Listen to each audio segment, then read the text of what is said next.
Buen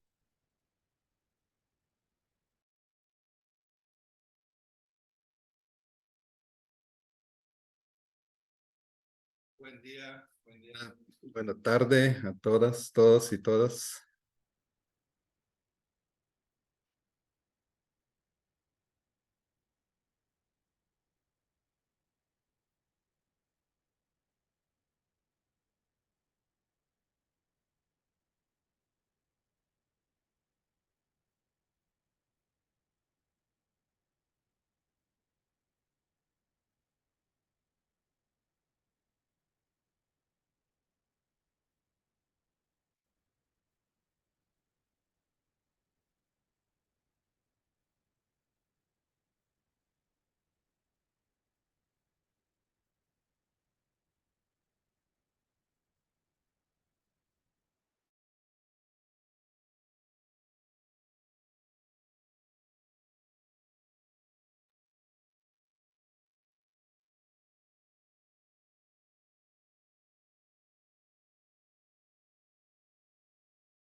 ¿Les parece? Iniciamos ya la sesión.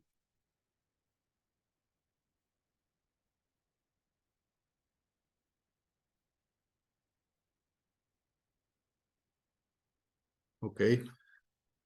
Muy buenos días, muy buena tarde a todas y todos. Es un honor estar con ustedes para dar la bienvenida a nuestro webinar al público en general, organizado por la Asociación Internacional de Hidrogeólogos, Capítulo México, en colaboración con el grupo de capítulos de América Latina, concretamente los capítulos de Chile, Perú, Colombia, Argentina y Brasil. Un especial agradecimiento a Beatriz Labarca. Este evento marca el inicio del ciclo 2023-2024 de esta directiva, con un enfoque apasionante. El tema es acuíferos transfronterizos en América, retos y oportunidades. Como sabemos, las aguas transfronterizas son tesoros que conectan a naciones enteras. Su gestión adecuada es fundamental para fomentar la colaboración regional en la conservación y el uso sostenible del agua subterránea. En América Latina contamos con un número significativo de estos acuíferos, entre ellos el aclamado acuífero Guaraní y los acuíferos compartidos entre Estados Unidos y México. Este webinar es una oportunidad única que es para sumergirnos en la historia y explorar los desafíos y oportunidades asociados con la gestión de estos valiosos recursos compartidos. Es crucial destacar que cuando hablamos de acuíferos transfronterizos no nos referimos simplemente a agua subterránea que cruza fronteras. La definición de la UNESCO nos recuerda que es un concepto más amplio y complejo que merece una atención cuidadosa y especializada. Y según la UNESCO, los recursos hídricos no son solo el agua disponible, sino la cantidad y calidad suficiente para satisfacer una demanda identificable. En este sentido, contamos con la participación de distinguidos expertos, los cuales voy a presentar enseguida. La doctora Laura Movilla Patero, quien modera el webinar, es profesora de Derecho Internacional Público y Relaciones Internacionales en la Universidad de Vigo, en España. Cuenta con una amplia actividad docente, de asesoría, es investigadora en el ámbito de Derecho Internacional de Agua, incluidas 2 monografías, el Derecho Internacional del Agua, los acuíferos transfronterizos y la dimensión normativa de la gobernanza internacional de agua dulce. Es miembro de la Comisión sobre Acuíferos Transfronterizos 2020-2024 de la Asociación Internacional de Hidrogeólogos, del Comité Directivo del Grupo de Especialistas en Agua y Humedales de la Comisión Mundial de Derecho Ambiental, de la IUCN y del Consejo Editorial de Water International. Recibió en el 2020 el Water Drop Award de la International Water Resources Association. Enseguida, el doctor Roberto Kirchheim, de la Dirección de Hidrología y Gestión Territorial del Servicio Geológico de Brasil. Es geólogo formado en la Universidad Federal de Río Grande do Sul, Brasil, con un posgrado en hidrogeología por la Universidad de Tübingen, Alemania, y recursos hídricos por el Instituto de Pesquisas Hidráulicas de la Universidad Federal de Río Grande do Sul, en Brasil. Tiene un doctorado en hidrogeología por la Universidad Estatal Paulista. Trabajó como hidrogeólogo en proyectos humanitarios en la Guerra Civil de Mozambique y luego con políticas públicas en recursos hídricos en Brasil. Como funcionario de carrera de la Organización de los Estados Americanos, ejerció la función de gerente operacional del proyecto del sistema acuífero Guaraní entre Brasil, Argentina, Paraguay y Uruguay. Desde el 2010 es investigador senior del Servicio Geológico de Brasil, donde coordina iniciativas de aplicaciones isotópicas y de gestión. Enseguida presento a la doctora Rosario Sánchez, es científica investigadora senior en la Facultad de Recursos Hídricos de Texas y graduada asociada del Programa de Gestión del Agua y Ciencias Hidrológicas de la Universidad de Texas A&M. Es copresidenta de la Comisión de Acuíferos Transfronterizos de la Asociación Internacional de Hidrogeólogos y directora fundadora del Foro Permanente de Aguas Binacionales. Es la investigadora principal del programa de la Ley de Evaluación de Acuíferos Transfronterizos para el Estado de Texas, fundadora del portal del agua transfronteriza y líder del equipo de investigación de aguas subterráneas transfronterizas. Publicó el primer mapa completo de acuíferos transfronterizos entre México y Estados Unidos en el 2021 y acuñó el término transfronterización, transboundariness, que define el valor estratégico de un acuífero que está ubicado en la frontera entre dos o más países. Cuenta con 25 años de experiencia académica y laboral en temas transfronterizos entre México y Estados Unidos, tanto en academia como en el sector público. Es editora asociada del Journal of American Water Resources Association y del Texas Water Journal. Tiene una licenciatura en Relaciones Internacionales del Tecnológico Monterrey, una maestría en diplomacia del Instituto de Estudios Diplomáticos Matías Romero y un doctorado en Gestión del Agua y Ciencias Hidrológicas de la Universidad de Texas A&M. El siguiente panelista es el doctor Gonzalo H. Curi. Es profesor asociado de tiempo completo en la Escuela Nacional de Ciencias de la Tierra de la UNAM. Además, es tutor en los programas de posgrado de Geografía de la misma universidad, así como en el Instituto Mexicano de Tecnología del Agua, y es profesor invitado del programa de la Maestría en Gestión Integrada de Cuencas de la Universidad Autónoma de Querétaro. Es licenciado, maestro y doctor en Geografía por la UNAM. Obtuvo 2 postdoctorados, uno en Estudios Estratégicos de América del Norte y el segundo en Gestión Integrada de Cuencas por parte de la Universidad Autónoma de Querétaro. Es especialista en el análisis de conflictos por el agua y de la política pública y gobernanza del agua en América del Norte. Autor de más de 60 trabajos de investigación y de divulgación, y desde el 2016 es miembro del Sistema Nacional de Investigadores Nivel 1.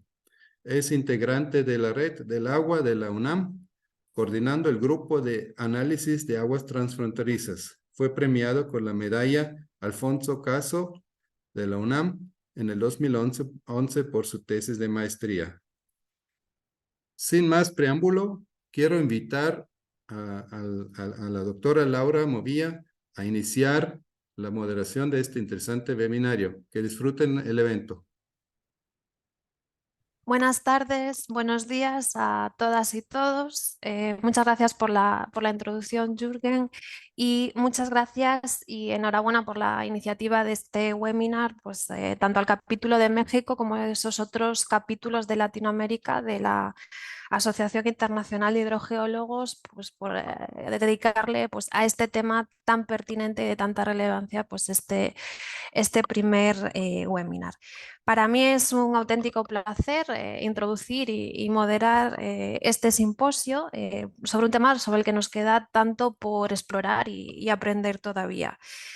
Todos somos conscientes, como se ha adelantado ya un poco en la presentación del webinar, de la gran importancia tanto cuantitativa como cualitativa del agua subterránea en general, tanto a nivel mundial como en América Latina, y de los mayores desafíos que plantea su gestión, sobre todo si lo comparamos con la gestión de las aguas superficiales, tanto por ese carácter menos visible del agua subterránea como pues, por la mayor falta de conocimiento que tenemos sobre este recurso.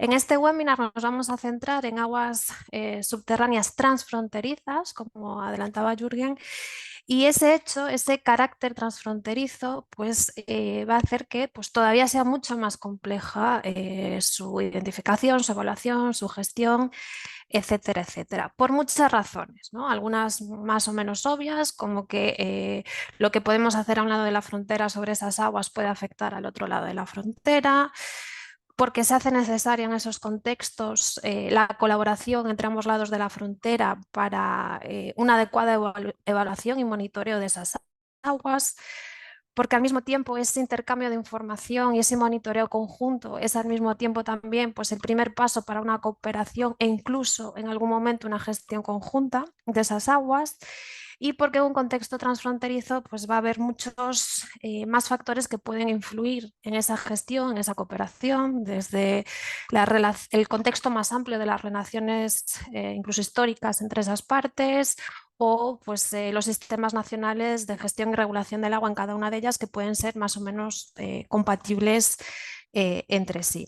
Lo que sí hay que destacar es que en los últimos años ha habido un esfuerzo a nivel internacional para intentar al menos aumentar nuestro conocimiento sobre este recurso a través de distintas iniciativas, como el Programa de Gestión Internacional de los Recursos Acuíferos Compartidos, ISARM.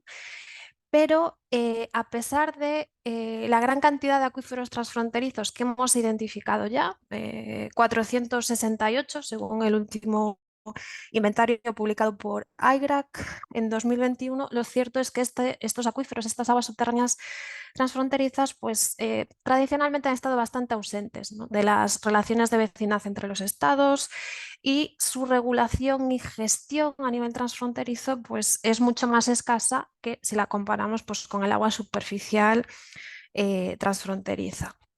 A nivel mundial, apenas una docena de acuíferos transfronterizos cuentan, por ejemplo, con algún marco de cooperación entre ellos. Y dentro de esa docena, pues muchos de los acuerdos que existen para esa cooperación son informales, ni siquiera son vinculantes para ambas partes. De esos 468 acuíferos que hemos identificado hasta el momento, transfronterizos, al menos 135 estarían en el continente americano. Y en el ámbito latinoamericano, que es en el que nos vamos a centrar en este webinar, pues contamos precisamente pues, con importantes recursos de este tipo, como se adelantaba en la introducción, ese famoso acuífero guaraní, en el que además sobre él tenemos uno de los pocos ejemplos a nivel mundial de cooperación institucionalizada a través de un tratado internacional vinculante, como es el Tratado sobre el Acuífero Guaraní del año 2010, además de otros ejemplos de otros acuerdos más bien informales que también tenemos en este ámbito regional. Un ámbito en el que además de esos acuerdos pues también se han desarrollado y se están desarrollando en la actualidad pues, proyectos muy relevantes destinados precisamente a aumentar el conocimiento sobre este recurso y también a pues incluso empezar a formular pues ciertas formas de gobernanza, ¿no? sobre esos recursos. Probablemente la mayoría del público pues, conozca, al menos de oídas, pues, el primer proyecto sobre el acuífero guaraní que precedió precisamente al tratado de 2010, o al que es el segundo proyecto que está en marcha en la actualidad, con participación de los 4 estados del acuífero, el JEF y la CAF, o la parte del proyecto Greta, que era ejecutado por el Programa Hidrológico Intergubernamental de la UNESCO sobre el acuífero Cotepeque-Citalá entre El Salvador y Honduras, o más recientemente pues tenemos el ejemplo de un proyecto sobre los sistemas acuíferos amazónicos que se están desarrollando entre los países de la Organización del Tratado de Cooperación Amazónica, conjuntamente con el PNUMA, el Banco Iberoamericano de Desarrollo y el JEF. Bueno, sobre algunos de estos ejemplos van a profundizar los fantásticos 3 expertos panelistas que tenemos a continuación, a los que les recuerdo que disponen de unos 5 minutos para hacer una breve introducción a sus respectivos temas, y que una vez terminadas esas 3 presentaciones, pues daremos paso a un debate, y en el que pues, el público está, por supuesto, más que llamado y bienvenido a plantear sus preguntas a través del chat. ¿Vale? Los ponentes van a centrar sus exposiciones intentando dar respuesta a 3 grandes cuestiones. ¿Vale? Experiencias en la cooperación y gestión del agua subterránea transfronteriza en Latinoamérica, desafíos en esa cooperación y, por último, el rol de la ciencia en esa cooperación. Bueno, sin más dilaciones, le cedo la palabra al primero de los panelistas. Roberto, por favor, cuando quieras. Listo, muy bien. Muchas gracias, Capítulo México de la Asociación. Gracias, Laura, por la moderación, y a mis colegas Rosario y Gonzalo por estar acá con nosotros. Jürgen y Daniel, muchas gracias por la invitación en un primer momento. Bueno, voy a compartir mi pantalla con ustedes. Un minutito.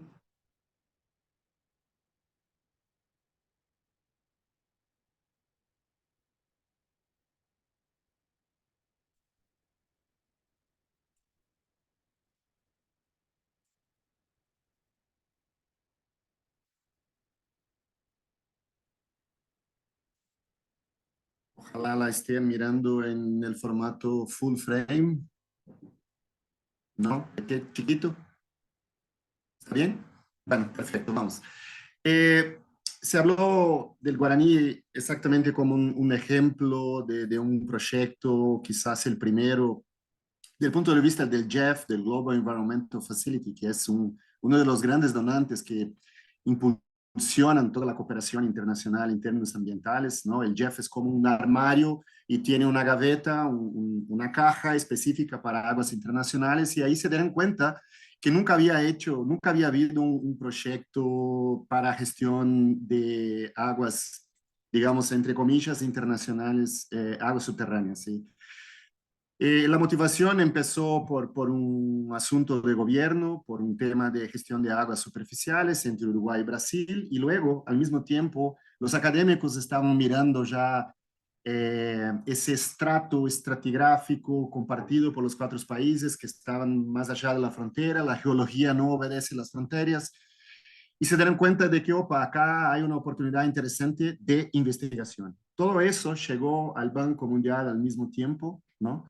Y entonces hubo ese estímulo para desarrollar un proyecto al estilo Jeff, involucrando a los gobiernos, ¿no? Y eso empezó a finales del años 90, y luego en 2000 arrancó un periodo de preparación del proyecto que tomó un tiempo largo, porque era el primer proyecto de agua subterránea del Jeff y, por ende, del Banco Mundial.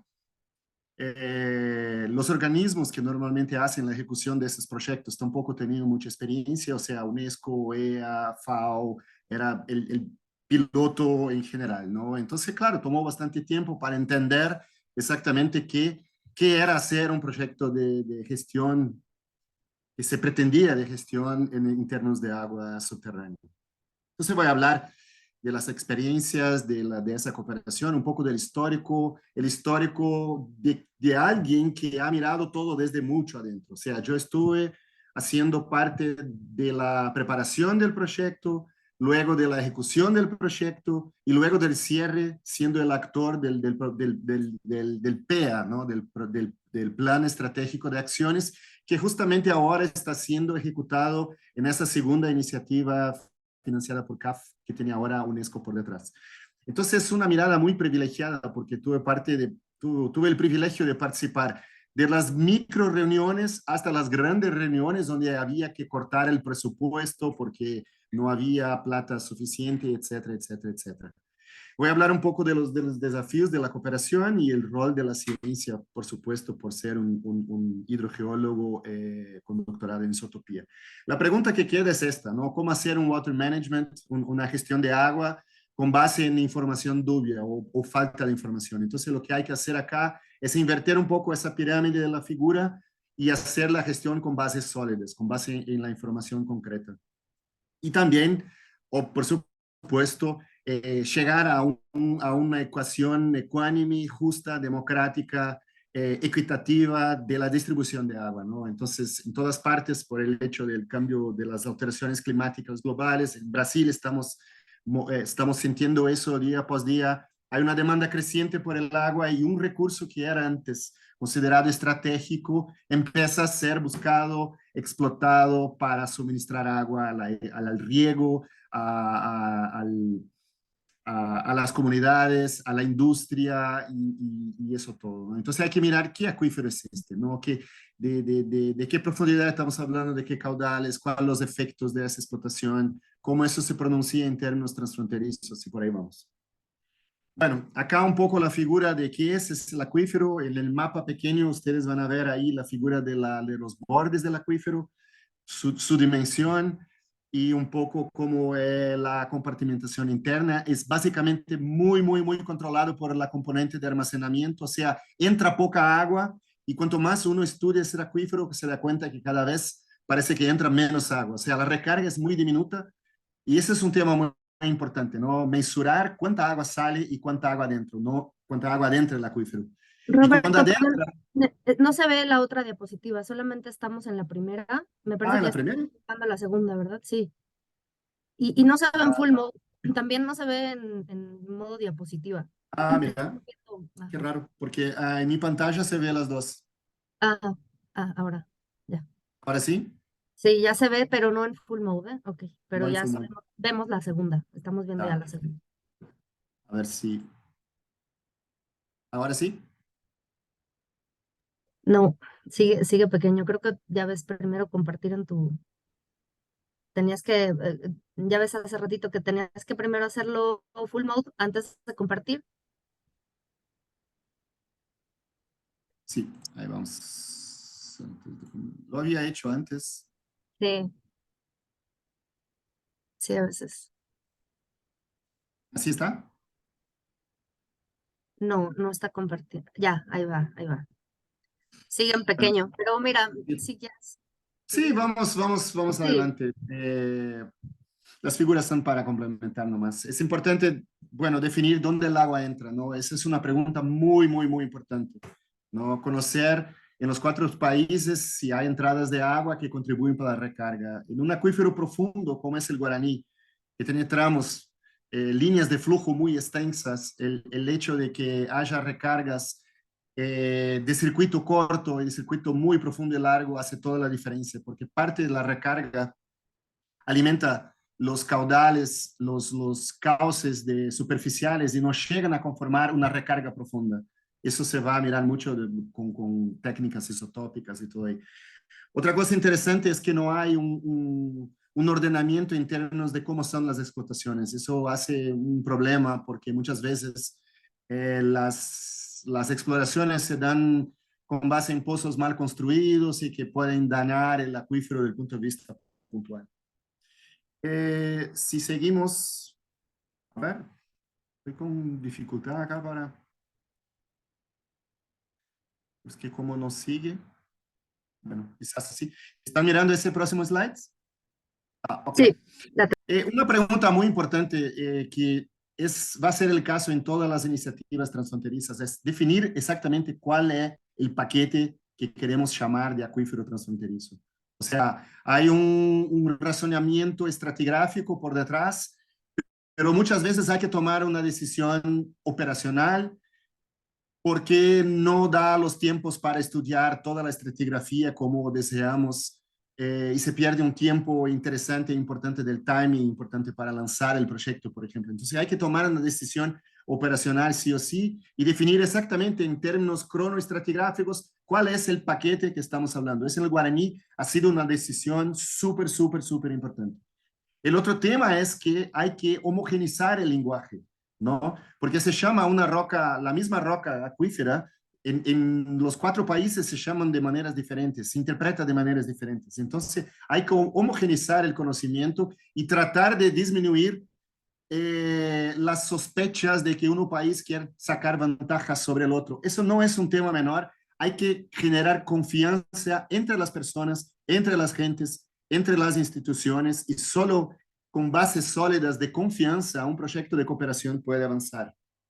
Eh, la ciencia también tiene que aportar, por ejemplo, para definir los modelos conceptuales de flujo, dónde el agua está entrando y por dónde el agua se mueve, y cómo el entendimiento de los modelos se han cambiado en los tiempos, ¿no? Y acá hay una figura que muestra que estamos ahora en el 4.º modelo conceptual del acuífero guaraní, que no está cerrado, hay temas que están surgiendo, o sea, desde el punto de vista operacional, el acuífero guaraní para generar el proyecto ha sido considerado estanque. Hoy ya no es estanque, se ve que hay recargas de arriba, hay aguas que vienen de abajo. Entonces eso cambia un poco la figura y hay que reevaluarlo bajo ese nuevo modelo conceptual. Pero eso es importante. Y luego tener ejercicios claros de modelaje usando modelos matemáticos regionales, por supuesto. Estoy hablando acá de modelos regionales, ¿no?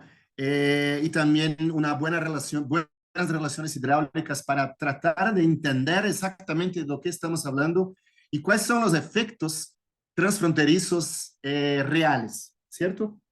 Y bueno, o hacer la preparación de un proyecto tan grande, envolviendo tantos países, toma tiempo y hay muchas cosas que concurren, ¿no? Entonces no voy a hablar, voy a dejar para la discusión después. Acá ustedes ven una figura de cómo era el documento oficial del Banco Mundial que ha sido lanzado para obtener los fondos de 13.4 millones en ese entonces. Y luego la capa del programa estratégico de acciones, que es justamente el gran documento que está siendo ejecutado ahora en sus dimensiones técnicas con el nuevo proyecto, ¿no? Laura ha mencionado el tema del acuerdo. Sí, cierto, fue el primer acuerdo importante como una efeméride que sirve como ejemplo para todos los demás proyectos transfronterizos.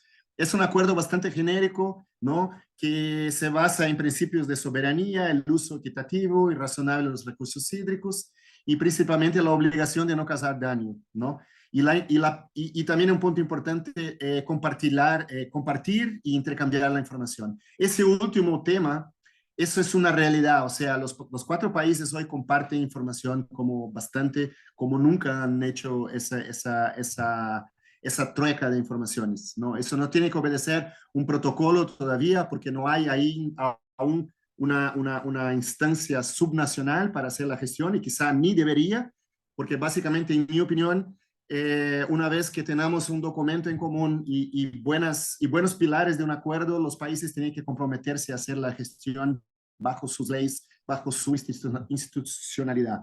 Y por acá me quedo y dejo la cancha para los demás. Muchas gracias y los veo en la discusión. Muchas gracias, Roberto, por una presentación tan didáctica. Estoy segura de que volveremos al guaraní en el debate porque has dejado abiertas muchas cuestiones muy interesantes. Perfecto, nos vamos ahora más al norte geográficamente y le paso la palabra a nuestra segunda panelista, Rosario, por favor, cuando quieras.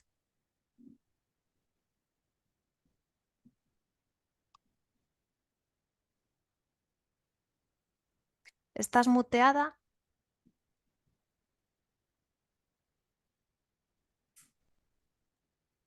Gracias. ¿Me escuchan ahora? Gracias.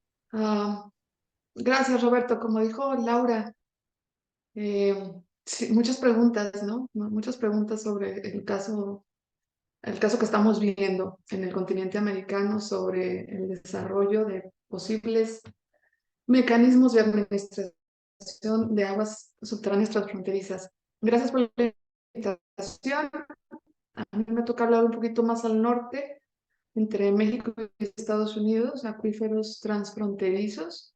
El mapa que están viendo ahorita en la actualidad es el más actualizado que existe entre ambas fronteras, publicado en el 2021. Voy a hablar rápidamente, porque el tiempo es corto, sobre dónde estamos en términos digamos, de gobernanza, de leyes, de condiciones en la frontera México-Estados Unidos, de la cooperación, obviamente, de los desafíos, que no son muy diferentes a los que ya mencionó Roberto, y por supuesto el rol de nosotros, que es la ciencia, y espero poder caminar. ¿Se movió? No se movió. Ahí va. Se puede decir que en la frontera México y Estados Unidos hasta el día de hoy se han identificado 28 acuíferos transfronterizos de diferentes tamaños, de diferentes condiciones, diferentes calidades. Podemos decir que la mitad, al menos la mitad de la tierra compartida de esos 3.000 kilómetros que comparten ambos países, tiene buena calidad de acuífero y de buena moderada calidad de agua. Lo que ven en pantalla, entre lo verde, digamos que es lo que está considerado como buena calidad de acuífero entre ambos países. Sin embargo, no existe un marco legal, o más bien el marco legal que regula las aguas transfronterizas es muy limitado. Solamente se tiene una minuta, que es parte del Tratado de Aguas entre ambos países en 1944, que está concentrado en aguas superficiales. Y solamente tenemos un recurso legal ahí que específico a un acuífero, el acuífero Yuma de 1973, pero después de ese evento, digamos, no ha habido nada formal entre ambos países. Y como dijo Roberto, el agua subterránea se ha convertido cada día en un recurso más estratégico. ¿Por qué? Por los límites que ya marcaron las condiciones de aguas superficiales en ambos lados y de las cuencas internacionales, las cuales sí regula el Tratado de Aguas Superficiales de 1944. Sin embargo, con lo que tenemos de crecimiento poblacional esperado para los próximos 40 años, que se espera se duplique la población en la frontera. Sabemos que tenemos los puertos fronterizos más cruzados y más intensos del mundo. Y además, el crecimiento industrial no se va a detener, el crecimiento económico no se va a detener, el crecimiento poblacional no se va a detener y los límites del agua superficial ya están dados. Por lo tanto, el agua subterránea se convierte en un elemento muy estratégico, muy sensible para ambos países, sobre todo por la ausencia de este marco regulatorio. En cuanto a las experiencias de cooperación, como ya hablamos, obviamente tenemos el Tratado de 44, la minuta a la que hacía referencia, la 242, y también tenemos el programa de actualización de acuíferos compartidos, que está un poquito paralelo al tratado, porque en teoría el tratado no cubre agua subterránea, pero sí hay esfuerzos de manera formal entre México y Estados Unidos limitados, muy limitados a 4 acuíferos, y solamente en el sentido de compartir información, que ya se abordó también, pero no se habla mucho de derechos de agua, no se habla mucho de sistemas de gobernanza o de calidad de agua. Simplemente es ver cómo estamos en 4 acuíferos principales. Les recuerdo que hablamos inicialmente de 28 acuíferos y ahorita estamos hablando solamente de 4. Sí hay esfuerzos locales muy limitados, pero muchísimo más exitosos que los esfuerzos formales. Y bueno, podemos ahorita en la discusión hablar un poquito más de eso. Los desafíos, como ya lo mencionaba, obviamente la atención está en el agua superficial, en el cumplimiento de ese tratado del 44, del río Colorado, de la cuenca del río Colorado y la cuenca del río Bravo, en lograr cumplir las expectativas del tratado, que cada vez son más difíciles de cumplir. También las diferencias de la gobernanza en agua subterránea. En vez de 2 países, estamos hablando prácticamente de 5 países, pues cada estado en los Estados Unidos tiene su propio sistema de regulación, su propio sistema de administración, y México también tiene el suyo, es básicamente centralización. En los Estados Unidos es descentralización en cada uno de los estados. La investigación es limitada, obviamente la información también, y compartir información se vuelve un caso de investigación también, por el tema sensible que implica, y la prioridad binacional sigue siendo menor, sin que ello signifique que cada vez el agua subterránea está siendo más utilizada en la frontera. El rol de la ciencia, esa es la manera más sencilla que yo lo ejemplifico, y lo que implica la confianza, ¿no? Que ya habló Roberto un poco de eso. Si tenemos ciencia y tenemos confianza, seguramente vamos a tener cooperación. Si tenemos ciencia, pero no tenemos confianza, indiscutiblemente se va a complicar el asunto de la cooperación. Si tenemos poca ciencia, sin embargo, pero tenemos confianza, que ha pasado en algunos casos, tenemos un punto a favor. Digamos que lo más difícil está hecho. Si hay confianza, hay mucho más posibilidades de cooperación. Entonces las 2 preguntas principales, bueno, la pregunta principal al final del día es, con limitada información y limitada investigación, ¿cuál es la cantidad mínima de información que necesitamos para tomar decisiones? Y esa es la pregunta fundamental para la ciencia, desde mi punto de vista, en estos temas. Porque ya en las condiciones en las que estamos ahora, pues realmente no basta con tener la razón, no basta con tener una ciencia robusta, también tenemos que ser efectivos en la comunicación de esa ciencia. Y con eso termino. Perdón si me extendí un poquito más. Le dejo la palabra ahora a mi colega Gonzalo. Muchas gracias, Rosario, por haber hecho una panorámica, a pesar de las limitaciones de tiempo, pues tan descriptiva de esa situación en la frontera entre Estados Unidos y México, y por plantear ya alguna cuestión muy interesante para el debate. Gonzalo, por favor, le doy la palabra a nuestro tercer panelista, cuando quieras. Bueno, antes que nada, pues le quiero agradecer muchísimo a la nueva mesa directiva del capítulo mexicano por esta invitación que me hicieron, pero también sobre todo por organizar este webinario y colocando este primer webinario y colocando su enfoque en un tema que se ha trabajado, digamos, ya unos años antes con el equipo que está aquí presente. Bueno, entonces, yo lo que quisiera, ¿ya se ve mi pantalla completa? ¿Me podrían confirmar? Ya se ve completa tu pantalla. Gracias. Bien, bueno, entonces, si vemos la cooperación internacional, ya Roberto mencionó el caso del acuífero guaraní, Rosario ha hecho énfasis en la frontera México-Estados Unidos. Aquí están algunos de los instrumentos internacionales que guían la cooperación en aguas subterráneas transfronterizas y algunos ejemplos, ¿no? Que han sido casos exitosos, el acuífero genovés, ahora el sistema del acuífero nubiano en África, el acuífero guaraní, etcétera, ¿no? También menciono la Comisión del Río Mekong, donde la literatura roja que han ido tratando el tema del agua subterránea transfronteriza, ¿no?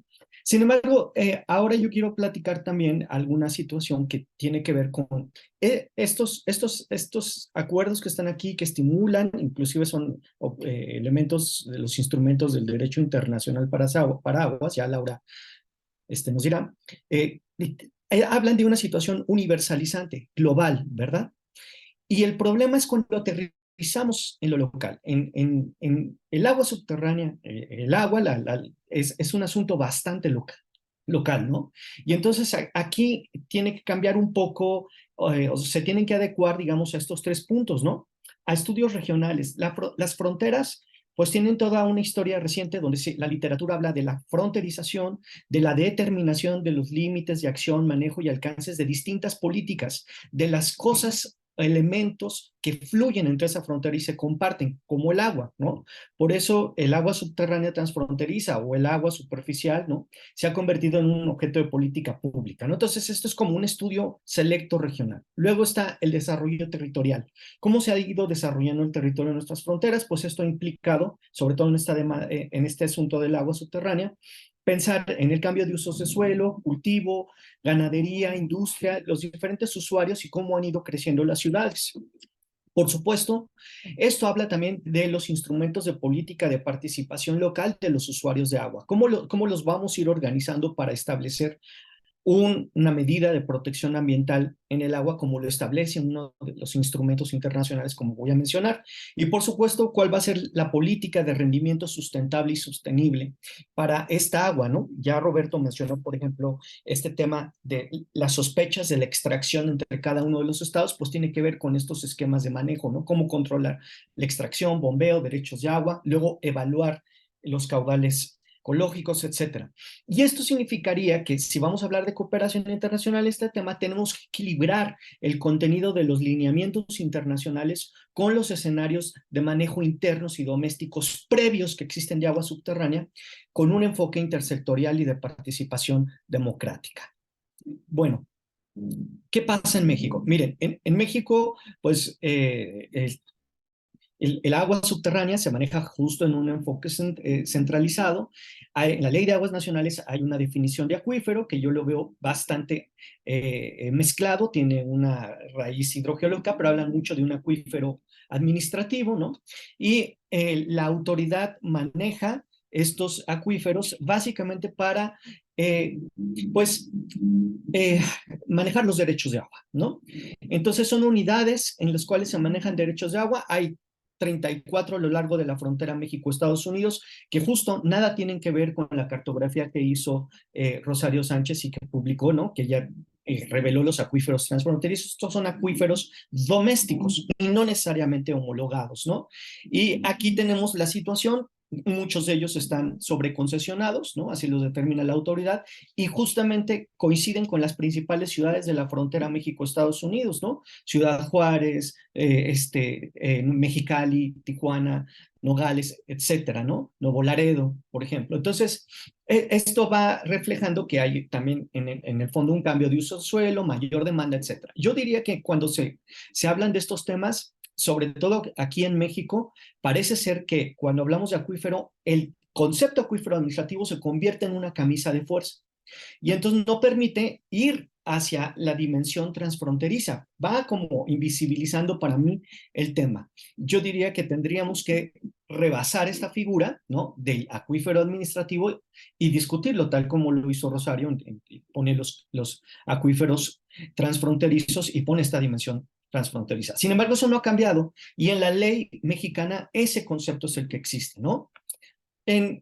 Ahora, en esta discusión transfronteriza, por ejemplo, el documento El Derecho a los Acuíferos Transfronterizos es muy importante porque se ha convertido en una guía para que los estados establezcan estos procesos de cooperación. Sin embargo, en algunos trabajos nosotros hemos dicho que puede ser a lo mejor limitante, privilegia, por ejemplo, el concepto acuífero transfronterizo en el artículo 2, privilegia la extensión del referente geológico particular, y nosotros lo que decimos es que a lo mejor una evaluación hidrogeológica necesitaría concentrarse más en el agua subterránea, ¿no? Es decir, esto que había dicho precisamente Roberto de ir homologando conceptos, esto también sería necesario, un trabajo a futuro, ¿no? Y esto quiero decirles que me parece un trabajo bastante enfocado en los equipos técnicos de hidrogeología que estarán insertos en los procesos de cooperación científica, ¿no? Ahora, el otro tema que me parece bastante importante es, y que regreso a lo que dijo entonces Roberto, pero que también está presente en la ley de acuíferos transfronterizos, es lo del asunto de las sospechas de extracción. ¿Quién extrae más agua y cómo vamos a controlar esto? Y esto tiene que ver con el sistema de manejos de derechos previamente creado en cada uno de los estados en el tiempo, porque esto es bastante nuevo. Por ejemplo, aquí lo que he colocado es en México cómo son los sistemas de derechos de agua subterránea en México, ¿no? Y que prácticamente, pues, el Estado mexicano en los últimos 80 años ha luchado contra revertir, yo le llamo así, los efectos del libre alumbramiento y la creación de derechos de agua. Hoy la literatura también esto lo acobija como la gobernanza del agua subterránea y dice que hay que controlar la expansión de números de pozos, controlar el patrón de bombeo entre usuarios, administrar fuentes de abastecimiento, etcétera. Y esto estaría sustentado sobre esta política de rendimiento sostenible y sustentable. Y sin embargo, en México tampoco la Ley de Aguas Nacionales la tiene bien definida. Por ahí dice en el artículo 76 y 77 del reglamento de la Ley de Aguas Nacionales que la CONAGUA va a promover consultas entre concesionarios de agua para crear acuerdos que fijen límites al bombeo de aguas. No sé cuántas veces se hayan hecho estas consultas, cuáles hayan sido el resultado y qué modelo podríamos decir exitoso en México haya resultado de esto, ¿no? Nosotros lo estoy diciendo esto porque precisamente el artículo 4 habla del derecho a los acuíferos transfronterizos, está basado en este principio de uso, de utilización equitativa y razonable del agua, ¿no? Y lo cual significa pues que cada uno de los estados tiene que desarrollar esquemas o políticas para tener un uso que no dañe, ese es el artículo 5, que no dañe el sistema acuífero y a los vecinos que lo comparten, ¿no? Entonces, miren, por ejemplo, en un trabajo reciente que hicimos, nosotros lo que encontramos es que es una frontera muy larga, la frontera México-Estados Unidos, más de 3,000 kilómetros, es un espacio muy grande. Y tan solo ahí, por ejemplo, en un buffer de 100 kilómetros, utilizando, por ejemplo, el Acuerdo de la Paz, que es el acuerdo de cooperación binacional ambiental entre ambos países, solo del lado mexicano tengo más de 12,000 concesionarios de agua subterránea. El principal concesionario es la agricultura con 968 millones de metros cúbicos al año. Le sigue el uso público urbano con 417 millones de metros cúbicos. Solo en el estado de Chihuahua, que esto ya implica rebasar los 100 kilómetros, la autoridad reconoce que hay más de 12,000 pozos ilegales de agua, ¿no? Y como lo publicamos en un estudio anterior en el 2020, pero esto es a escala nacional, encontramos que hay muchísimos concentración de derechos de agua, ¿no? Y justo como dice Rosario, no solo en la frontera, sino todo el país, el agua superficial no es la opción, digamos, ¿no? Para los grandes usuarios de agua, ¿no? Sino es el agua subterránea, ¿no? Y no solo es regionalmente, sino en todo el país, ¿no? Entonces, por eso tendemos en esta discusión, tendríamos que plantear cuáles van a ser esos conceptos homologados, ¿no? Cómo vamos a compatibilizar lo doméstico con lo internacional, ¿no? Y esto entonces me lleva mucho, si estamos preocupados por el artículo 4 y el artículo 5, sobre empujar una política de gobernanza territorial de aguas subterráneas, sobre todo en una escala nacional. Muchas gracias.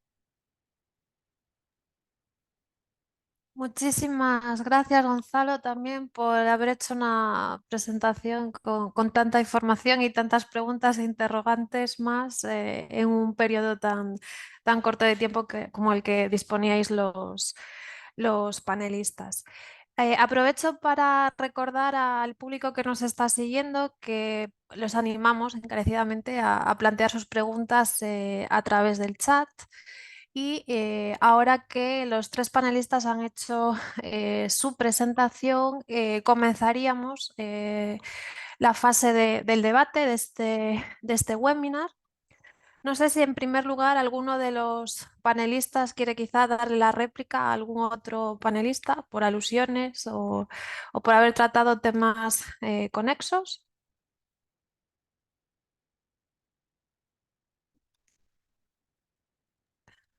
¿No? No hay- Sí, sí puedo. por favor, Rosario. ¿Sí? Gracias.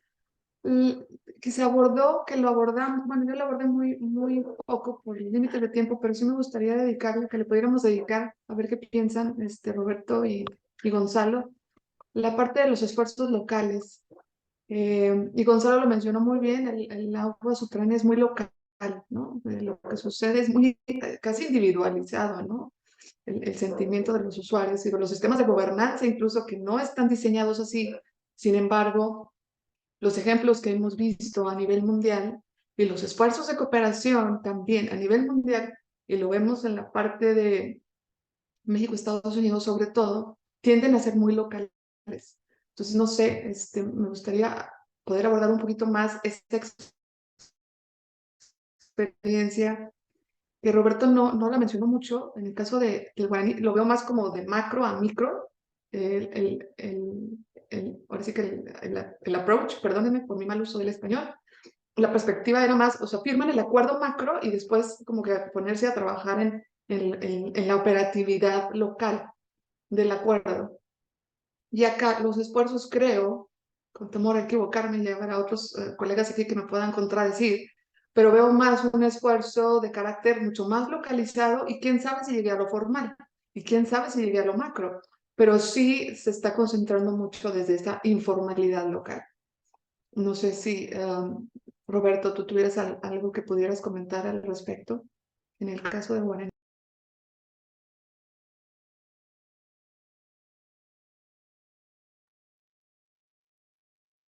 No sé si hemos perdido a Roberto. En todo caso, a propósito de tu comentario, Rosario, que me parece muy interesante, ¿no? Cómo funcionan esas dinámicas, esos enfoques, ¿no? Que según el contexto y que responde, bueno, desde mi punto de vista también a que no hay soluciones globales y que son problemas muy localizados, pues en un contexto entiendo que puede funcionar mejor pues un enfoque top-down y en el otro un bottom-up, o sea, dependiendo del contexto. Por eso a veces también las normas o parámetros que tenemos a nivel internacional son muy genéricos, que nos puede parecer frustrante, pero también es por esa razón, para que sirvan de guía, pero luego que se adapten pues, a las necesidades concretas. Y esto a mí, que estudio estos temas, claro, desde el punto de vista del derecho internacional y las relaciones internacionales, me llama mucho la atención porque comparando a gestión agua subterránea transfronteriza con superficial, pues precisamente tenemos esos muy poquitos acuerdos, muchos son informales, pero son informales precisamente porque se han adoptado no entre estados, sino a veces por las entidades locales a los dos lados de la frontera, que es de los que surge realmente la iniciativa. Quienes tienen el conocimiento pues, más cercano saben cuáles son las necesidades concretas y a veces, como imagino, pues, en el caso de Estados Unidos-México, porque al revés sería mucho más complicado, ¿no? Empezar con el enfoque de arriba a abajo. Entonces, al menos de una perspectiva claro, de derecho internacional, llama mucho la atención como ese carácter local que mencionabas de la cooperación transfronteriza sobre el agua subterránea y también por algo que como no técnica, no hidrogeóloga, disculpadme si lo formulo mal, porque si lo he entendido, como ocurre por ejemplo en el guaraní, muchos de los problemas realmente transfronterizos pues suelen ocurrir muy cerca de la frontera y no son tan evidentes pues en una visión más macro del acuífero. Esos problemas transfronterizos de posible contaminación, de que la extracción al lado de la frontera afecte más directamente al otro lado, pues ocurren pues precisamente cerca de la frontera y no en un marco más amplio. Creo que hemos recuperado a Roberto, no sé si estaba siguiendo el debate y quiere aportar algo más. Sí, no, la verdad que no estaba, pero estaba con algo en la cabeza que ha comentado tanto Rosario como Gonzalo, me llamó mucho la atención, es cómo salir de una situación regional, transfronteriza e ir a los hechos. O sea, hacer política pública en el territorio donde los impactos se pueden mensurar y ver. Y ahí creo que tenemos un reto, ¿no? Es cómo encarar el tema transfronterizo, y sí es un tema transfronterizo, pero ¿qué es exactamente es fronterizo en caso de agua subterránea? ¿Y cómo podemos potencializar esos conceptos y esas buenas lecciones aprendidas de un lado y de otro y traer para mejorar la gestión efectiva de los territorios, ¿no? Acá en Brasil se habla mucho de hacer la gestión local en la base del municipio, ¿no? Cómo meter planes de vulnerabilidad y planes de explotación en los planes directores o en los planes de saneamiento, que sí son ley acá en Brasil. Todos los municipios tienen que tener.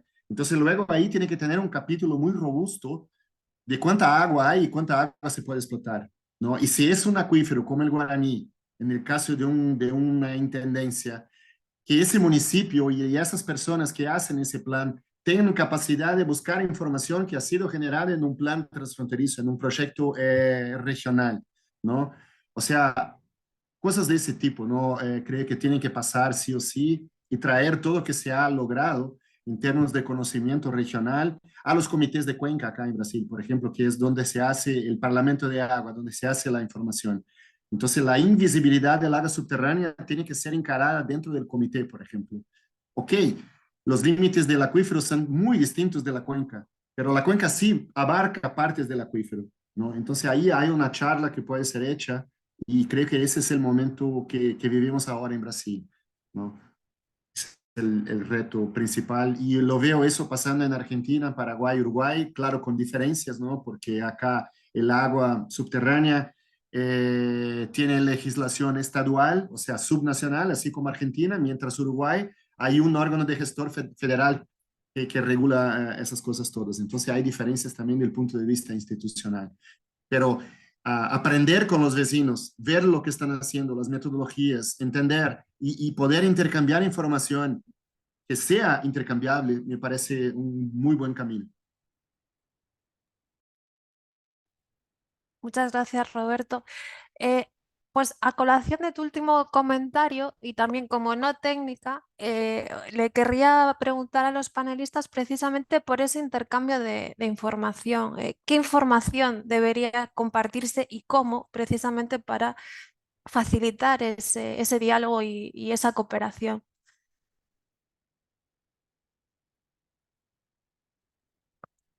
¿Cualquiera de los panelistas? Es un tema, es un tema, ahora sí que el tema de la araña, el compartir información, porque está ligado, obviamente, a la confianza, ¿no? Y en muchas cosas a la historia también. Si nosotros hablamos de la frontera México-Estados Unidos, la historia de, de investigación conjunta, ¿no? Que obviamente implica compartir información, es muy diferente en la parte México, California, México, Arizona incluso, que tienen una comisión ahí de cooperación de 80 años o más de 80 años, en la cuenca del río Colorado. Pero si nos vamos a la cuenca del río Bravo, la historia es totalmente diferente, porque la historia es totalmente diferente también. No existen esos mecanismos de confianza que están muy ligados también a la historia, México-Estados Unidos o México-Texas, digamos. Y bueno, todo eso permea las iniciativas, ¿no? La confianza, el compartir información, qué información te comparto, que sí, que no. Si tuviéramos esa información, pero la otra parte es también la falta de información, realmente, de información útil, digamos, desde el punto de vista de la investigación técnica, ¿no? Desde el punto de vista de monitoreo, ya hablábamos, por ejemplo, de la ilegalidad de las extracciones, por ejemplo, de la cantidad de pozos que no están registrados y por lo tanto la cantidad de agua que tampoco está registrada que se extrae. Desde ahí y desde la incapacidad realmente técnica y de personal del organismo operador central de México, como es CONAGUA, de poder aplicar la ley o de poder monitorear o poder utilizar esa información y por lo tanto poderla compartir, pues bueno, ya el origen ya está rebasado desde el inicio, ¿no? La información que se tiene a veces no es confiable y si es confiable pues se reserva porque tampoco necesariamente es pública para el propio país, ¿no? Para los propios nacionales a los que hacemos investigación en agua subterránea, pues es muy difícil obtener información, incluso en México, ¿no? Entonces imagínate ya compartirla ya se vuelve un asunto ya protocolariamente muy avanzado, ¿no? Y luego si le agregamos la parte de la confianza, la parte institucional, pues ya es tenemos un tratado solo para eso, ¿no? Para compartir información, que es uno de los esfuerzos del TAP, del programa de acuíferos transfronterizos, es básicamente compartir información y con eso ya es decir mucho. En fin, eso es lo que tengo que decir en mi área. Muchas gracias, Rosario. Sí, para complementar, yo creo que hay estrategias, ¿no? Y metodologías que se pueden compartir, ¿no? Cuando un país hace el mapa de vulnerabilidad de las áreas de recarga, que sería bueno, por ejemplo, que los vecinos conocieran esa iniciativa, que se pudiera hacer una misma base metodológica, ¿no? Para que los mapas se puedan juntarse. Otra cosa interesante es cómo proveer información que es general en un proyecto internacional y mover la academia, ¿no? Tener las universidades haciendo sus posgrados, los chiquilines haciendo monografías de final de curso con esos datos, ¿no? Entonces, un profesor de Brasil orientando a un joven de Paraguay o viceversa, ¿no? Y así generar lazos de confianza que van mucho más allá de las institucionalidades, ¿no? Y ahí se genera una masa crítica que ya sabe que hay la información disponible, que se puede hacer papers y productos y por ahí empezar un circuito vigoroso de gestión que abarca muchas cosas, ¿no? No es un tema fácil, ¿no? Muchas veces la información está en los trámites científicos, pero tarda mucho en llegar a los planes de gobierno, ¿no? En caso de Brasil, por ejemplo, yo soy una persona que data el agua del Guaraní 500.000 años, 600.000 años, 300.000 años, pero los estados no tienen todavía esa información para saber que los estados están haciendo minería de agua. Están sacando una agua que tiene 500.000 años, o sea, tarda todo ese tiempo para llegar al punto de explotación. Entonces, esa información tiene que ser discutida abiertamente con la sociedad, que va a tener que tomar decisiones. ¿Vamos a minerar esa agua, sí o no? ¿Vamos a utilizar esa agua para riego? ¿Es importante económicamente hacer el riego, sí o no? ¿No? Entonces, a veces veo que hay un espacio de información que quizás somos nosotros un poco los culpados de que eso no exista a la mesa del tomador de decisión. Bueno, para aportarnos más acá. Muchas gracias, Roberto. Gonzalo, por favor. Bueno, creo que el tema, digamos, yo lo observo como tres niveles de información, tres órdenes de información grandes, ¿no? Digo, para pensar en lo que se debe de compartir. Están los acuíferos como unidades hidrogeológicas y esos acuíferos pueden tener alcances de varios cientos de kilómetros, ¿no? Y luego tengo la frontera, ¿no? Como un espacio fronterizo donde es objeto de políticas, ¿no? Que tienen que ver con el vecino, ¿no? Y ese es otro polígono con otra diferencia, otra lógica, porque este es, digamos, el polígono que estaría hablando de cómo los estados manejan estos confines del territorio nacional, ¿no? Y luego está muy puntualmente algo súper local, que es la localización de estas obras hidráulicas, ¿no? Los pozos para extraer el agua, ¿no? Y los manantiales también. Y entonces es como compatibilizar, digamos, estos tres límites y cómo ir ordenando esta información, ¿no? Pienso, sin duda alguna, ¿no? Y creo que eso lo ha hecho mucho el equipo de hidrogeólogos internacional que lidera este tema, ¿no? Hablando de la distribución de áreas de recarga, de descarga, etcétera. Pero vamos a tener que también avanzar conforme dice la ley de acuíferos transfronterizos y tener que hacer lo posible para que los estados desarrollen en la frontera una política de ordenamiento de sus usuarios, ¿no?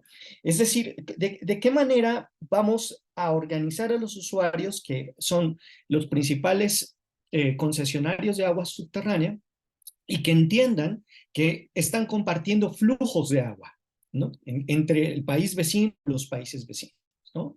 Y entonces esto, por ejemplo, en el caso mexicano, pues implica tener que discutir con los 5 consejos de cuenca que están fronterizos con Estados Unidos. En esos consejos de cuenca no están establecidos todos los comités técnicos de agua subterránea y hay una literatura bastante creciente que critica a los consejos técnicos de agua subterránea por sus limitaciones, ¿no? Financieras, de conocimiento, son más comités administrativos de contacto con la Autoridad Central, la Comisión Nacional del Agua, pero es sobre estos usuarios con los que se tiene que sembrar la cultura del agua subterránea, ¿no? Pues prácticamente de esta política de rendimiento sostenible y sustentable. O sea, lo que estoy tratando de decir es que antes inclusive de pensar qué información voy en este tema, ¿verdad? A intercambiar con los países. Tengo que organizar la parte doméstica. Y entonces, a lo mejor ahí, como un tema de autoridad nacional, posiblemente, con los consejos de cuenca o la figura análoga que corresponde en cada uno de los países, decidirán cuál es la información que tiene que integrarse en los acuerdos internacionales para compartirse, en consideración a lo que indica este documento del derecho a los acuíferos transfronterizos, si es que los estados lo están utilizando para guiarnos en el tema, ¿no? No necesariamente la guía, perdón, el manejo y la política nacional de agua sigue esa lógica, ¿no? En México, por ejemplo, hay un bloque muy grande que habla del tema de democratizar los consejos de cuenca en México. Entonces, por ejemplo, esos temas tendrían que revisarse y llevarse entonces a la discusión fronteriza para complementar eso. Muchas gracias, Gonzalo. Bueno, el debate se está poniendo muy interesante. Y en esta última parte, los panelistas han mencionado, más directo e indirectamente, lo que a mí me parecen obstáculos, ¿no?, para una cooperación efectiva. Pues la falta de información, cómo transmitir esa información, que existan distintos niveles de gobernanza a los dos lados de la frontera en los que se gestiona en cada uno de los estados ese agua. Entonces, me gustaría plantearles la pregunta de, bueno, de esos obstáculos, cuáles son los más, en la práctica, los más relevantes a la hora de realmente cooperar, si existen otros, y al revés, o sea, según sobre todo su experiencia práctica, qué fórmulas han funcionado en la práctica para o salvar esos escollos o fomentar esa cooperación. Hablaba Rosario de la creación de confianza, etcétera, etcétera. Si pueden quizá profundizar un poco más en esas cuestiones, en los obstáculos y en las fórmulas para bueno, superarlos a la hora de tener una cooperación efectiva entre ambas partes. Yo aportaría en esta discusión el tema financiación, ¿no? Me parece que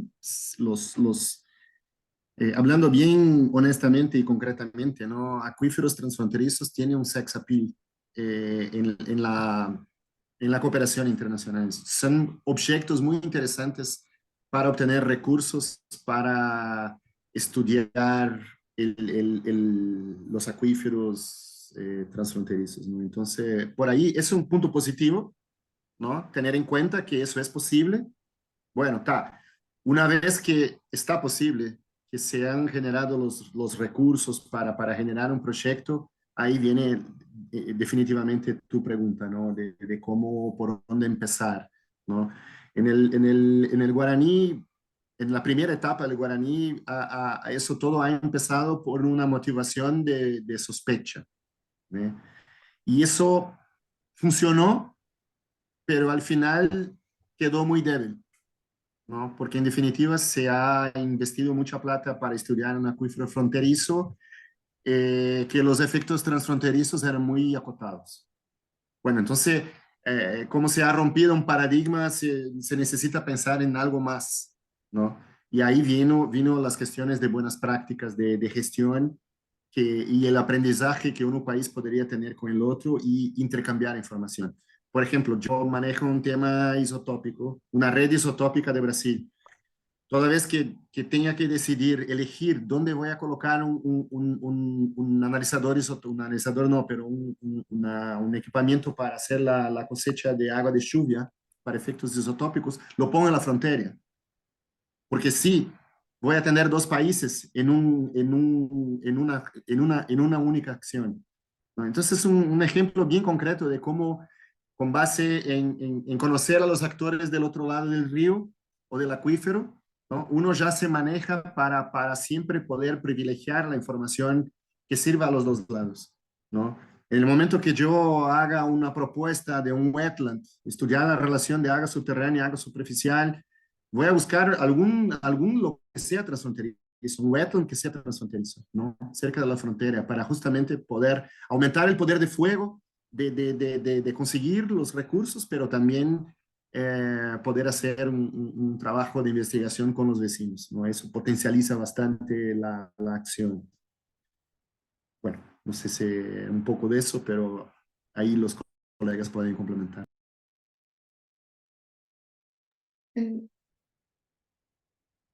Gracias, Adelante, Rosario. Laura. Para complementar también un poco lo que menciona Roberto y en nuestra experiencia, digamos, vivida y también científica, es que además del financiamiento, de lo atractivo, ¿no? De la confianza que ya habló, es importante el liderazgo. El liderazgo institucional o incluso personal, ¿no? De esta temática. Acá en nuestra frontera ha habido liderazgos que vienen y van, no son muy, digamos, permanentes, son un poco más temporales, pero que han puesto la arenita, ¿no? El granito en el camino que otros siguen construyendo. Pero es muy importante el liderazgo en la temática. Y otro tema bien importante que creo que ayuda mucho en la cooperación, en la creación de confianza, en por lo menos traer a las partes a la mesa, es la temática que se trae a la mesa de manera inicial. Lo que nosotros hemos podido, digamos, resumir en esta frontera es que no podemos hablar directamente de derechos de agua, ni siquiera de la administración de agua, pero sí se puede hablar mucho de calidad de agua. Sí se puede hablar mucho de espacios de impactos al medio ambiente o riesgos, ¿no? A la biodiversidad. Esos temas, calidad de agua y afectaciones al hábitat o a sistemas vulnerables, atraen mucho a las partes a platicar, sin necesariamente empezar a hablar de derechos de agua, que eso realmente es bastante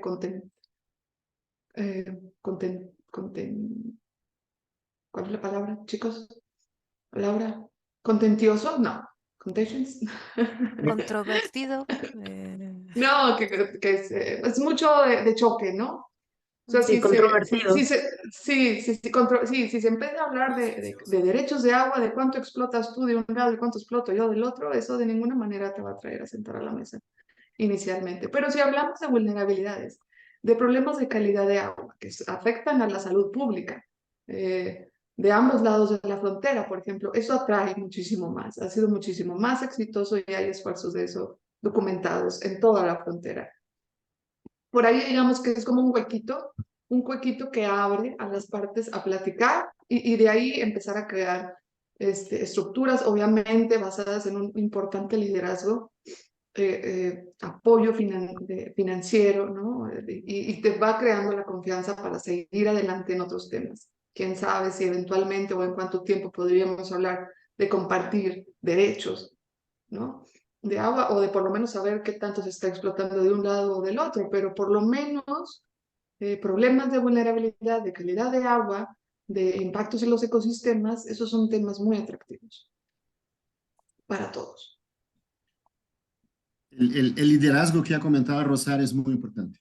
Es realmente un tema, y liderazgo personal, académico, técnico, pero liderazgo político también, de manutención de las instituciones, ¿no? De tener siempre, por lo menos por un buen tiempo, los mismos puntos focales.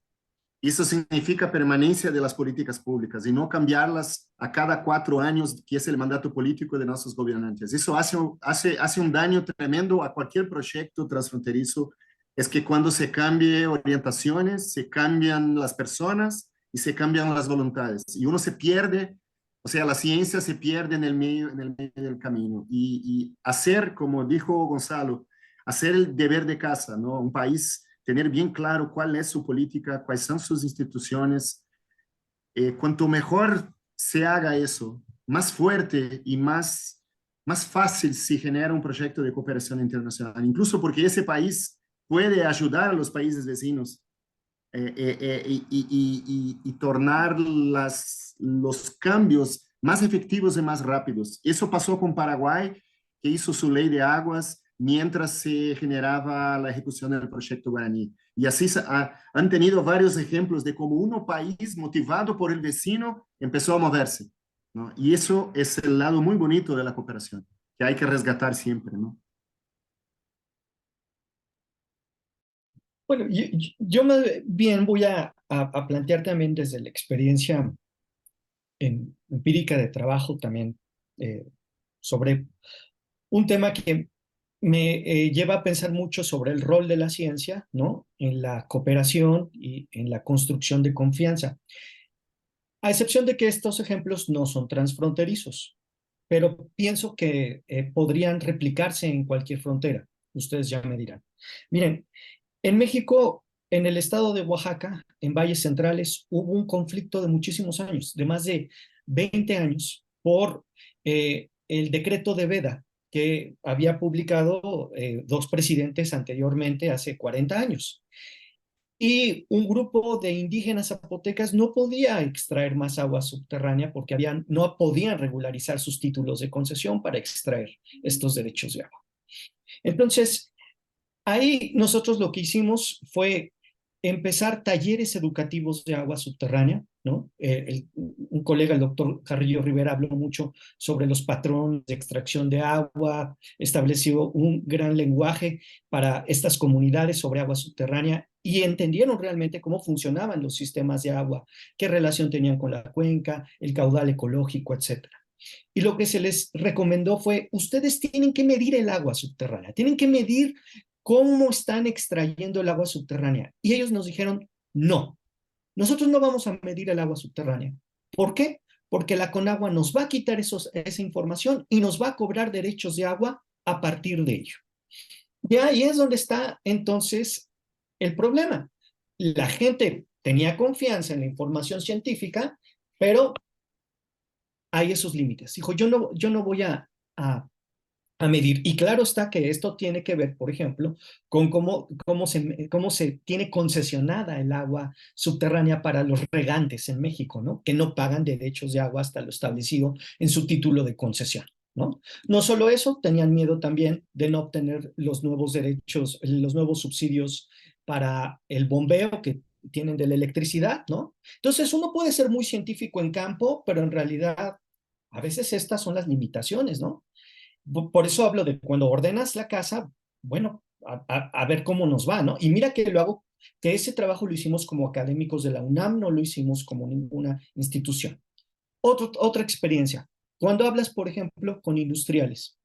Los industriales que tienen pozo de agua subterránea, ellos te dicen, a mí, mira, imagínate que tuviéramos que decir, si tuviéramos los datos isotópicos del agua subterránea, así como los que mencionó Roberto, se extrae agua con 5,000 años de antigüedad o 13,000 años de antigüedad, y que tú le digas a un industrial, es posible que usted esté extrayendo agua de 5,000 años de antigüedad.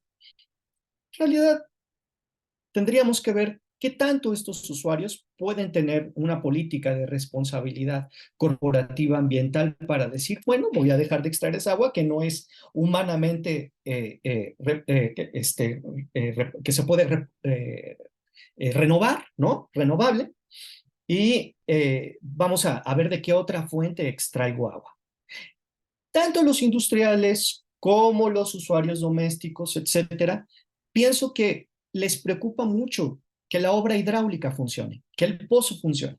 La lógica es siempre, pues eso es lo que yo me he enfrentado con estos usuarios de agua, es que se disminuye la preocupación ambiental y fluye más la preocupación porque funcione el pozo. Bueno, no funciona mi pozo, lo hago más grande, o me hago uno aquí a 100, 200, 300 metros más, o en otro lugar, ¿no? Lo importante es que siga yo produciendo. Entonces, justo esto es lo que nos lleva a repensar, ¿no? El término de los desarrollos económicos, el crecimiento económico local contra la importancia de la política, y por eso hablo y pienso mucho en esta política de desarrollo, perdón, de extracción sostenible y sustentable, ¿no? Porque quizás a lo mejor esa sea, yo coincido con Rosario, por ejemplo, lo difícil que es hablar de los derechos de agua, y pienso también muy difícil que se pueda establecer, por ejemplo, entre México y Estados Unidos un tratado general y además que diga, tú vas a extraer tanto y yo voy a extraer tanto. Eso está en chino. Pero sí creo que el tema, por ejemplo, Rosario dice, la calidad de agua, ¿no? El tema ambiental que tiene que ver justo con la calidad es el que nos puede dar pauta a esto, ¿no? Y decir, y y entonces trabajar los derechos de agua, porque a mí me parece que cuando no se quieren hablar de derechos de agua es mantener el status quo de lo que se ha creado durante el tiempo, ¿no? Entonces, el tema es decir, bueno, como con un pozo, que es lo que le decíamos a la gente en Valles Centrales, tú prendes tu pozo, y mira que ellos no eran grandes extractores de agua, ellos no eran los principales grandes extractores, pero tú prendes con un pozo el agua y en cuestión de segundos extraes lo que tardó en llegar a tu pozo millones de años. Y eso la gente es un shock, no lo pueden creer, ¿no? Entonces, esto es justo lo que decía con la respuesta anterior, ¿no? De cómo ir compatibilizando, por ejemplo, estas formas locales, lo universal, las políticas regionales en un tema, en efecto, tan interesante como acuíferos transfronterizos. Muchas gracias, Gonzalo. Estamos ya casi agotando el tiempo, pero si me lo permiten los panelistas, les haría una última pregunta que en mi caso como jurista, como ius internacionalista, me genera especial interés. Y es que me gustaría conocer su opinión, porque bueno, a lo largo de las intervenciones pues, han salido distintos tipos de menciones hablaba Gonzalo de la ley de acuíferos transfronterizos, de ese proyecto de artículos de la Comisión de Derecho Internacional, que son unas directrices que están ahí para los estados que las quieran seguir. Se ha hablado pues, del tratado sobre el acuífero guaraní, que es muy genérico, etcétera, etcétera. Me gustaría conocer al respecto su opinión sobre si creen que sería útil o tendría alguna ventaja contar ya no con un instrumento de soft law no vinculante a nivel internacional, como puede ser ese proyecto de artículos, que es el texto más detallado que tenemos ahora mismo, pero quizá un tratado internacional de carácter vinculante, pues como son los tratados internacionales para los estados que lo ratifican, sobre esta cuestión a nivel universal, que establezca, pues, digamos, unas normas básicas y aplicables, digamos, en cualquier contexto de aguas subterráneas transfronterizas o incluso a nivel regional, quizá sería más adecuado.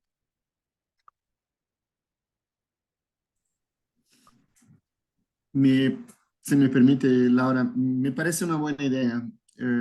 Siempre mirando acá al costado, a los problemas domésticos, ¿no? De un estado, por ejemplo, eh, saber que hay algún marco internacional, ¿no? Para legislar o para fomentar directrices a un determinado tema ayuda muchísimo a la interna, ¿no?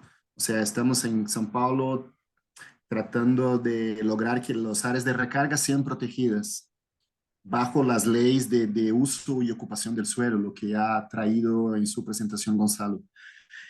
El hecho de que haya un tratado, por lo menos regional, del guaraní, abre una perspectiva muy fuerte, ¿no? Se crea una sinergia interesante para lograr eso en las peleas políticas acá nacionales.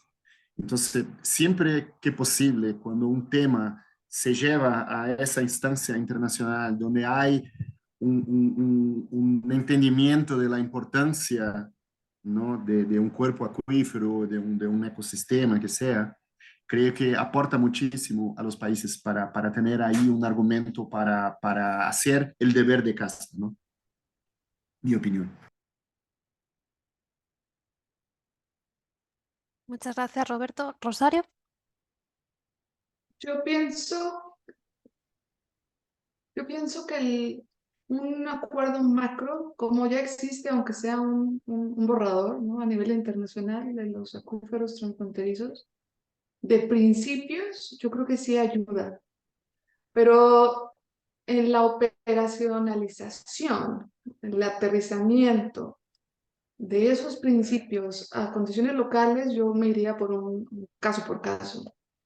Yo no me imagino que pudiera existir un acuerdo de administración de aguas subterráneas entre México y Estados Unidos. Yo sí pienso que es necesario un acuerdo macro de principios generales ligados a lo que ya existe a nivel internacional, pero totalmente aterrizado a ahora sí, un caso, por acuífero, por región, por estado. ¿Por qué? Por lo que ya hemos platicado aquí, por la importancia de la localidad, por la importancia de las diferencias de sistemas de gobernanza, por las prioridades de cada uno de esos acuíferos, problemáticas de cada uno de los acuíferos, por las partes de cada uno de los acuíferos, son difícilmente replicables, ¿no? Y no veo la utilidad de un acuerdo de administración de aguas subterráneas entre ambos países si se puede, si no se habilita la opción de aterrizarlo en algo un poco más formal, más una case by case basis, se puede decir. De otra forma se queda arriba, ¿no? Se quedan en principio necesarios, pero ya en la parte de implicaciones sistémicas tiene que haber algo específicamente para cada acuífero, para cada región, que eso yo creo que es lo que nos ha indicado también la propia ciencia y los propios esfuerzos más exitosos, ¿no? Como el caso de la minuta 242 entre el acuífero Yuma, ¿no? Que fue lo que se hizo, fue un acuerdo, una minuta específica a un acuífero que resolvió un problema específico de ese acuífero, de esa región, entre los dos países. No se ha vuelto a hacer nada parecido, pero existe esa referencia, ¿no? Yo creo que ese es el camino. Muchas gracias, Rosario. No sé si Gonzalo quiere hacer algún comentario final. Sí, yo coincido perfectamente con Roberto, con Rosario respecto a lo que dijeron. Es muy importante el que se tenga este documento del derecho a los acuíferos transfronterizos en el estado en el que está, ¿no? Ya está reconocido, es un documento que se puede utilizar como una guía. Tenemos, por ejemplo, que recordar el documento que también salió de Naciones Unidas, que es el Derecho Humano al Agua y al Saneamiento, que también fue una política global, internacional, ¿no?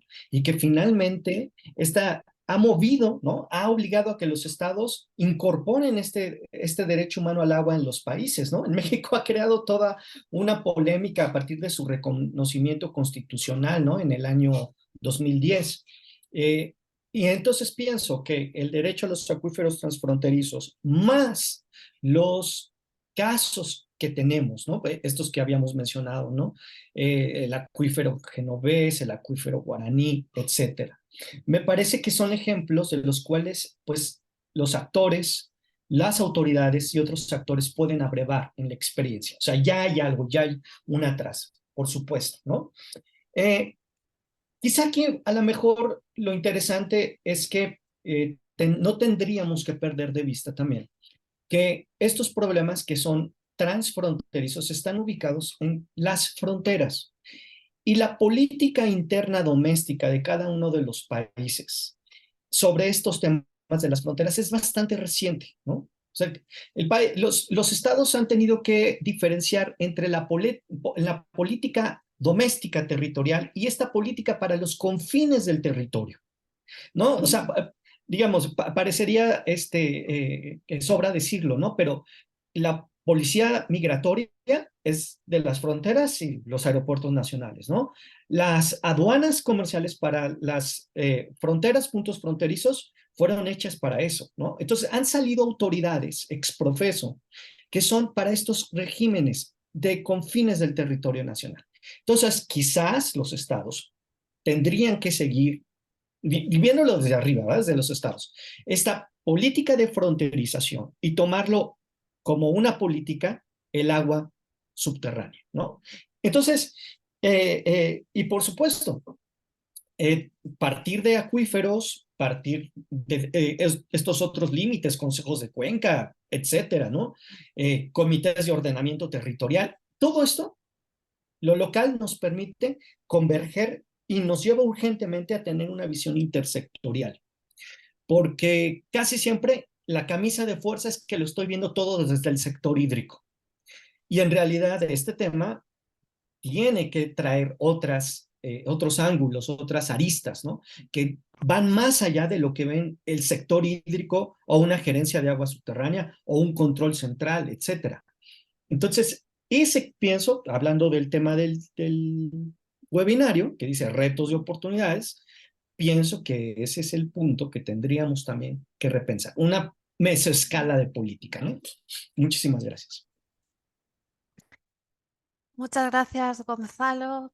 Creo que podríamos seguir horas y horas discutiendo sobre estas cuestiones, pero me temo que se nos acaba el tiempo. Creo que nos vamos a ir todos con Bueno, yo creo que igual más preguntas y más ideas sobre las que reflexionar, que lo que evidencia es que el tema de las aguas subterráneas transfronterizas pues es un tema al que nos queda tanto y tanto por aprender, por estudiar, que es realmente apasionante, es un gran reto y con tantas, como decía Gonzalo, aristas que es bien, bien interesante. De verdad que muchas gracias a los panelistas, muchas gracias a la audiencia, que veo que ahora está un poco más activa haciendo algunos comentarios en el chat. Entiendo que se nos ha acabado el tiempo y Danael, Podemos todavía sí. extender un poquito para Ah, atender las preguntas.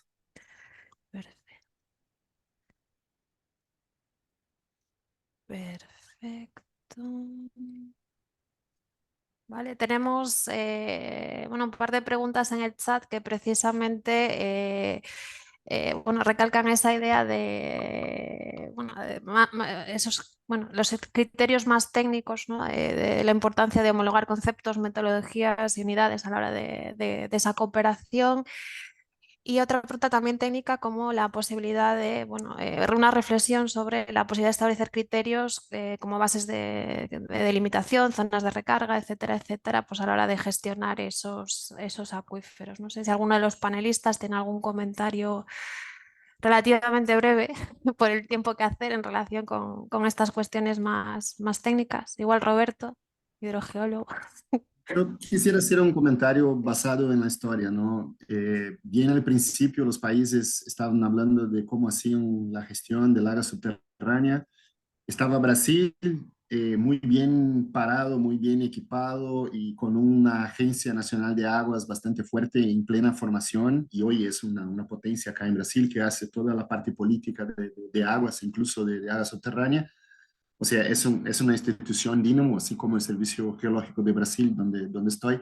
Pero en ese entonces, eh, Uruguay, un país chiquito, ¿no? Ahí metido entre Argentina y Brasil, mientras los argentinos y los brasileños querían reivindicar el protagonismo de saber hacer gestión y tener una paleta grande de leyes estaduales y federales. Y Uruguay decía muy tranquilamente, mira, yo tengo una ley, soy un país federativo, tengo una ley acá que está pequeña, interesante, y resulta, y decían, mira, no sabemos mucho, pero tenemos esa ley y con esa ley tratamos de avanzar. Y en ese momento, desde mi lectura, era el país que mejor hacía gestión, ¿no? Y porque la hacía de forma efectiva. O sea, era una ley que era seguida, que era basada en el conocimiento que tenían y había, para ese entonces histórico, funcionaba bastante bien. Eso me hizo reflexionar bastante sobre en qué momento tenemos que hacer gestión de agua subterránea, sea transfronteriza o no transfronteriza. ¿Hay que saber de todo para hacerla o hay un momento que debemos decir, mira, hay que hacerla y aprender en el camino con el monitoreo, con modelos matemáticos, lo que sea? Un poco dejo eso en abierto y bueno, me quedo por acá. Perfecto. Y tenemos una última pregunta en el chat que es clave. Nos preguntan con lo importante que es bueno, la crisis del agua, el elemento tiempo. ¿Para cuándo consideran los panelistas que se alcancen los retos planteados en este webinario? ¿Hay futuro? Ahí es nada, la pregunta que nos hace Carlos Rodríguez Trejo. ¿Algún valiente? Voy a contestar muy con una frase. Tiene que haber futuro, sino que estamos haciendo aquí, ¿no? Tiene que haber futuro, a ver cómo le hacemos. No será fácil, obviamente, pero tiene que haber futuro. Yo creo que la crisis ayuda definitivamente a sentarnos en la mesa, ¿no? Sobre todo la crisis de agua superficial, cambio climático, todo lo que estamos viendo, pues no somos los únicos, ¿no? Siendo afectados. Esto se ve en todas partes del mundo. la disponibilidad de agua superficial pues está en crisis en todas partes del mundo, la presión sobre el agua subterránea está creciendo en todas partes del mundo. Y además las reservas domésticas también están disminuyendo en todas partes del mundo. Entonces, más atención a los recursos compartidos de todas partes del mundo. Eso nos tiene que llevar a alguna parte. Y yo creo que la tendencia va ahí. El tiempo, claro, es importante. Vamos a ver cuánto tiempo nos tarda, pero bueno, no tenemos opción. No es como que podamos decir que no a eso. Entonces, en eso estamos trabajando y confiamos y somos optimistas. Nos quedamos Ay. con ese mensaje de optimismo. Danael, cuando quieras. Pues muchas gracias. Vamos a cerrar ya este webinario muy interesante, cautivador, como lo mencionan por ahí. Muy interesantes todas los comentarios y las perspectivas de cada uno. Hablamos desde temas técnicos que son necesarios identificar para poder compartir, homologar conceptos, zonas de recarga, descarga, tipos de pozos, usuarios, localizaciones, temas de confianza, sobre todo generar confianza entre países, ir de lo regional a lo local. Bueno, pues yo los invito a que todo esto sea como una semilla, que este futuro, hablando del futuro, pues hay que construirlo.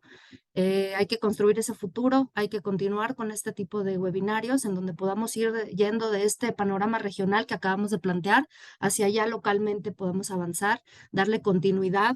Por ahí también hablaron de esta permanencia de políticas, permanencia de discusiones, permanezcamos en este mismo discurso para pues continuar ya aterrizando mejor las ideas. Gracias a todos. Gracias a los ponentes, increíbles los puntos de vista. Les agradecemos mucho por parte de la Asociación Internacional de Hidrogeólogos, Capítulo México. Estamos en disposición de recibir sus comentarios, sus preguntas en este correo que ven ahorita compartido. Entonces, gracias. No queda otra cosa más que agradecerles y que estén pendientes de nuestros siguientes eventos y comunicaciones. Muchas gracias. Gracias. Gracias a todos los panelistas y toda la audiencia. Gracias a todos. Gracias. Gracias. Hasta luego. Saludos. Gracias. Hasta luego, que estén bien. Hasta luego. Laura, Gracias, hasta luego. Muchas gracias. Hasta luego. gracias, Ana. Gracias, Julián, Roberto.